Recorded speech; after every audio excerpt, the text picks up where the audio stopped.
mardi et je vous fais mon C'est lundi que lisez-vous. Un petit peu en retard car hier je n'étais pas disponible, j'ai donc pas pu vous faire la vidéo comme prévu.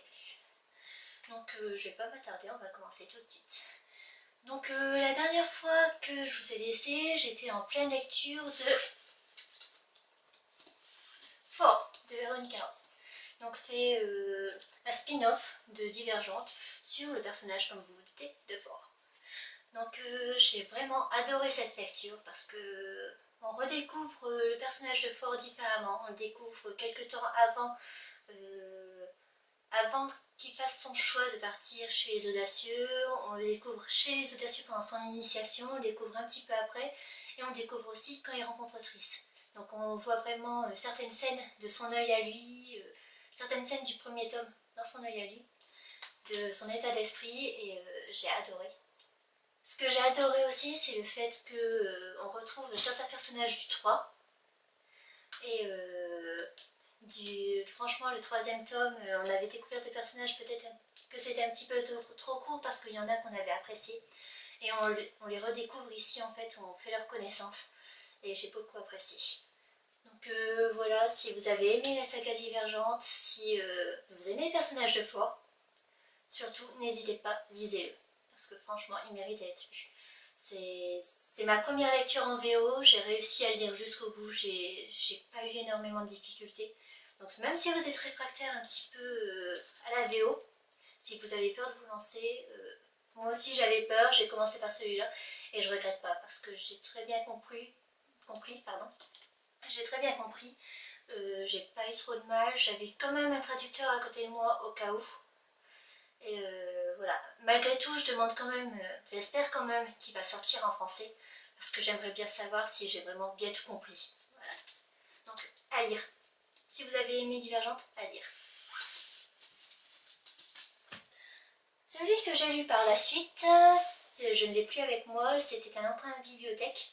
Donc c'était Le Destin d'une déesse tome 3 de Amy Carter. Il me semble que le nom de ce tome c'était La Vengeance des Immortels. Donc j'ai énormément apprécié cette lecture, bien que j'ai été un petit peu déçue par la fin. J'ai trouvé que la trilogie se concluait un petit peu facilement par rapport à ce qu'on avait lu avant, et donc j'étais un petit peu déçue. Mais j'ai vraiment adoré comme tous les autres tomes.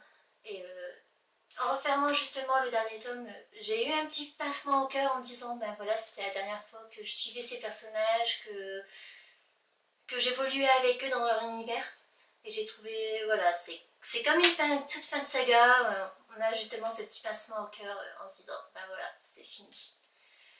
Donc, mais j'ai vraiment, vraiment beaucoup aimé, je remercie encore Anastasia de m'avoir fait découvrir ce livre, parce que franchement, voilà, j'adore. Ensuite, j'ai lu L'épreuve, le labyrinthe de James Dashner. Donc en fait si je l'ai lu, c'est surtout parce que bientôt, c'est le 15 octobre il me semble, le film sort avec Dylan O'Brien. Et j'adore Dylan O'Brien. Pour avoir découvert au mois de juin Teen Wolf et l'avoir découvert dans le personnage de Styles, c'est vrai que voilà, je suis devenue assez fan de Dylan O'Brien. Et du coup, quand j'ai vu la bande-annonce, je me suis dit, ben, autant lire comme je vais aller voir le film, autant lire le livre avant. Et comme je l'avais chez moi, voilà. Donc j'en avais entendu beaucoup de bien, beaucoup de personnes me l'ont conseillé, m'ont dit surtout tu l'as chez toi, qu'est-ce que tu attends pour lire, n'hésite pas, lance-toi, tu vas voir, tu vas adorer. Ce que j'aimerais répondre à ces personnes, c'est j'ai beaucoup aimé, mais c'est loin d'être un coup de cœur, un coup de foudre.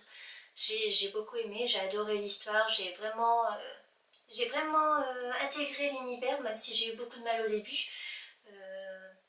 Mais voilà, c'est pour moi, il n'est pas aussi bien que ce qu'on disait. J'ai tellement entendu de bons échos que je m'étais fait l'idée d'un livre vraiment carrément génial où quand je lirai, je serai carrément subjuguée par l'histoire et voilà, que je pourrais plus le lâcher. Et bon, sur la fin, j'avoue que je ne savais plus le lâcher. Parce qu'une fois qu'on est rentré dans l'univers, c'est vrai qu'on a du mal à le quitter. Mais voilà, c'est pas non plus un coup de cœur, c'est pas particulièrement le livre que je conseillerais au premier abord quand on me demande un conseil en livre. Malgré tout, je trouve que c'est un bouquin jeunesse qui est vachement adapté aux ados pour les garçons. Parce que c'est vrai que, contrairement aux autres bouquins, il n'y a pas de romance, il n'y a pas ce côté mielleux des autres livres qu'on peut trouver, ce côté où forcément il y aura une romance, où il y aura une relation ambiguë. Pour l'instant, dans ce tome-là, il n'y a rien de tout ça. Même s'il y a quelques évocations, voilà, il n'y a rien d'autre. Donc voilà, après, pour le livre, j'ai vraiment beaucoup aimé. L'histoire est bien trouvée. Après, c'est vrai que j'ai eu du mal à m'intégrer dedans et je pense que c'est ce qui fait que mon avis est pas aussi positif que ce que j'espérais. C'est pour ça que ce n'est pas un coup de cœur ni un coup de foudre. Je m'attendais à plus, à comprendre mieux. Même Divergente que j'avais... même Hunger Game que j'avais trouvé du mal... que j'avais eu du mal à entrer dans le livre, j'ai beaucoup plus aimé que celui-là. Donc je lirai la suite, c'est sûr, parce que je veux quand même connaître la suite, comment ça va se passer le reste. Mais je ne pense pas acheter les prochains tomes. Bon, j'ai déjà acheté le deuxième, mais je ne pense pas acheter le troisième. Et je pense qu'une fois que je les aurai lus, je les revendrai. Mais à lire. À lire, mais pas forcément à relire. Enfin, voilà, moi c'est mon avis. Je sais que beaucoup de personnes ont adoré. Mais j'ai été un petit peu déçue. J'étais un petit peu déçue, contrairement à ce que j'en attendais. Et je conseillerais aux personnes qui souhaitent lire ce livre de partir sur une base qui vont neutre. C'est-à-dire que qu'ils ne s'attendent pas à adorer, mais qui ne s'attendent pas à détester non plus. Vraiment partir en se disant, on verra bien. Comme ça leur empêchera, ça les empêchera de s'attendre à vraiment quelque chose de génial et d'être un peu déçus comme moi je le suis. Je pense que c'est surtout pour ça en fait que je suis un petit peu déçue du bouquin, parce que je m'attendais vraiment, vraiment à beaucoup mieux. Voilà. Ensuite, j'ai enchaîné avec Pour un an avec toi de Gail Forman. Alors, Gail Forman, je suis une fanat de Gail Forman, j'adore tout ce qu'elle fait. L'un de mes livres préférés, c'est Si je reste, que je n'ai toujours pas pu aller voir au cinéma et je pense qu'il ne sera plus au cinéma quand je pourrai aller le voir. Là, c'est le deuxième tome de Pour un jour avec toi, qui est sorti il y a un moment déjà et que j'avais beaucoup aimé. Et voilà, j'avais vraiment adhéré, comme d'habitude, à l'écriture de Gail Forman. Et donc j'avais sauté dessus quand il était sorti, il me semble, en mai. Seulement à l'époque, panne de lecture oblige, j'avais lu un chapitre et je m'étais arrêtée parce que je n'arrivais pas à aller plus loin. Donc je me suis décidée à le reprendre et à le relire. Et j'ai vraiment beaucoup aimé.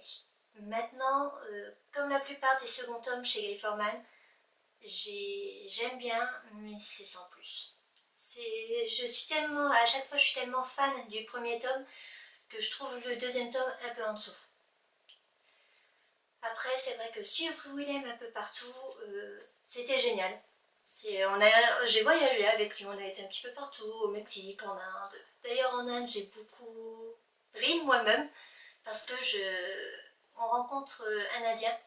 Et bizarrement, je ne sais pas si vous regardez Big Bang Theory, mais dans ma tête, quand je lisais les répliques de cet Indien, il avait la même voix que Raj dans Big Bang Theory.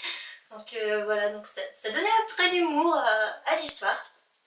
Donc tout ça pour dire que j'ai beaucoup aimé, que si vous aimez Gail Forman, il faut le lire parce que voilà, c'est vraiment pareil, on est envoûté par sa plume. Le premier tome est meilleur, mais celui-là reste très bon. Mais, un petit point négatif, j'ai été frustrée par la fin. Parce que la fin se termine comme la fin du premier tome, c'est-à-dire on ne sait pas ce qui se passe. On reste avec plein de questions en tête et on se dit mais qu'est-ce qui se passe? Donc heureusement, merci Clara qui m'a dit que la suite était dans une nouvelle publiée uniquement en e-book sur internet. Donc je me suis procuré l'e-book et donc j'ai vraiment hâte de le lire pour découvrir enfin la fin de cette histoire et savoir ce qui leur arrive. Parce que c'est vrai que dans le premier tome, on suit Allison qui... voilà, on suit l'histoire d'Allison. Et à la fin, on reste sur notre fin et on se dit mince. Mais quand on sait qu'on a un deuxième tome, on espérait justement dans le deuxième tome avoir cette fin. Et non, on ne l'a pas dans le deuxième tome non plus, donc c'est vrai que là, j'attends avec impatience de pouvoir lire la nouvelle pour savoir enfin le fin mot de l'histoire. Ma lecture suivante, Les disparus de Louisiane, d'Alexis Aubac. C'était un partenariat avec la masse critique Babelio. Donc en fait, à la base, ce livre, je l'ai pas pris parce qu'il me tentait, mais parce qu'il tentait ma mère. Donc je me suis dit, bah pourquoi pas. Et bien tombé, j'ai été prise, donc coup de bol, j'ai reçu très vite. Et étonnamment, j'ai beaucoup aimé. Parce que moi, habituellement, quand j'étais thriller, je suis plutôt soit Franck Tillier, qui est très gore, enfin qui est assez gore, et qui a vraiment des frissons, soit Maxime Chatham, où c'est un petit peu psychologique. Donc c'est plutôt ces genres-là, moi, et pas du tout le genre d'Alexis Aubac, qui est à dire vraiment du pur policier. Donc dans ce roman, on suit Alan et Carole. Alan qui est détective privé et Carole qui est journaliste. Et tous les deux en fait s'allient pour enquêter sur une jeune fille qui est disparue il y a 3 ans. Et voilà, on suit leur aventure, on suit leur histoire. Et bizarrement, j'ai beaucoup aimé, j'ai beaucoup adhéré surtout à l'écriture de l'auteur. C'est vrai que en plus ces chapitres sont très courts, ce que j'adore. Et ça se lit vraiment très facilement. J'ai dévoré le livre en à peine 4 jours, alors que d'habitude, des thrillers, je mets beaucoup plus longtemps à les lire. Et là, j'ai dévoré en à peine 4 jours, et voilà, franchement, j'ai beaucoup aimé. Je pense que si vous aimez les policiers, si vous recherchez quelque chose pas psychologique, pas gore comme moi j'aime habituellement, si vous cherchez vraiment un policier pour mener l'enquête, il vous faut celui-là. Il est vraiment, vraiment très bien. Franchement, je regrette pas finalement d'avoir écouté l'envie de ma mère qui voulait le lire et de l'avoir demandé en masse critique parce qu'il m'a vraiment beaucoup plu. Donc voilà, ma chronique arrive bientôt. Faut que je la fasse pour la masse critique, pour Babelio. Voilà. Donc maintenant, je passe à mes lectures en cours. Donc j'ai beaucoup hésité sur ce que j'allais lire. À la base, je devais lire Nos étoiles contraires en VO, un livre qu'une amie m'a prêté. Mais le souci, c'est que Nos étoiles contraires, je l'ai lu il n'y a pas si longtemps que ça, et j'ai été le voir au cinéma il n'y a pas si longtemps que ça. Donc l'histoire est trop fraîche dans ma tête pour que j'arrive à me rentrer à nouveau dans le bouquin et ressentir les émotions comme je devrais. C'est pour moi, l'histoire est vraiment, elle est vraiment toute tracée dans ma tête, je me souviens vraiment de tout. Et ce que j'aime justement dans les relectures, c'est de redécouvrir certains détails du bouquin que j'avais oubliés, et là pour l'instant j'ai rien oublié. Donc au bout de quelques pages, j'ai arrêté ma lecture de Nos étoiles contraires en VO, malgré que il soit très bien écrit, il est aussi très facile à lire en anglais. Mais voilà, je n'ai pas pu aller plus loin parce que avant même que je lise la phrase, je savais déjà ce que c'était parce que j'avais le souvenir justement du livre et du film. Donc j'ai préféré arrêter et me lancer dans un autre livre. Et donc j'avais besoin de quelque chose de très léger, de très très très léger. Et donc j'ai décidé de prendre ma liseuse et de lire le second tome de 50 nuances degrés. Donc j'avais dit à l'époque que je lirais le second tome quand j'aurais plus rien à lire, parce que voilà, le premier tome m'avait plu, mais voilà, ça cassait pas des briques.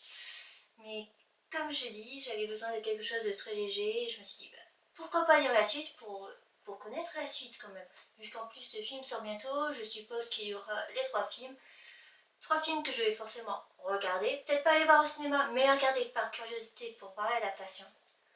Et donc voilà, donc je me suis mise à 50 nuances degrés hier soir, j'en suis à une centaine de pages. Donc j'espère le lire vite, de toute façon c'est un livre qui se lit vraiment très vite. Voilà, pour l'instant j'aime bien. Enfin, c'est comme le premier tome en fait, c'est une lecture détente, c'est une lecture de plage j'ai envie de dire, qui se lit facilement, qui prend pas la tête, c'est léger, comme je voulais. Et donc, maintenant mes lectures suivantes. Donc j'ai beaucoup hésité sur ce que j'allais lire après, puis je me suis souvenue qu'une de mes amies écrivait qu'elle m'avait gentiment envoyé le livre que j'avais gagner un concours. Donc, ma prochaine lecture, le tome 1 de la prophétie d'Élysiane, Les élus. Donc de Justine Patero. J'espère que je dis bien ton nom de famille, Justine, que tu vas pas m'en vouloir. Et donc voilà, donc ce sera ma prochaine lecture parce que ça fait des mois que je lui dis que je lirai, ça fait des mois que j'ai dit que j'ai hâte de lire et ça fait des mois que je ne l'ai pas lu. Donc voilà, donc ça ce sera ma prochaine lecture, je te promets Justine, cette fois je lirai. Et j'ai hâte de donner mon avis, j'ai hâte de découvrir ta plume. Et encore merci d'ailleurs pour le concours, je suis vraiment ravie de l'avoir gagné. Et donc j'ai hâte de le découvrir et peut-être qu'à la fin j'aurai vraiment hâte de lire la suite. Voilà. Donc c'est tout pour cette semaine. Je vous retrouve dans 15 jours. Parce que c'est lundi que les éboues gardent le même rythme qu'avant ma pause, c'est-à-dire tous les 15 jours, pour avoir quand même plusieurs livres à vous présenter. Car il y a des semaines où je ne lis pas tant que ça, il y a des semaines où je lis énormément. Donc voilà, donc je vous dis à dans 15 jours, puis je te passe une bonne semaine. Au revoir.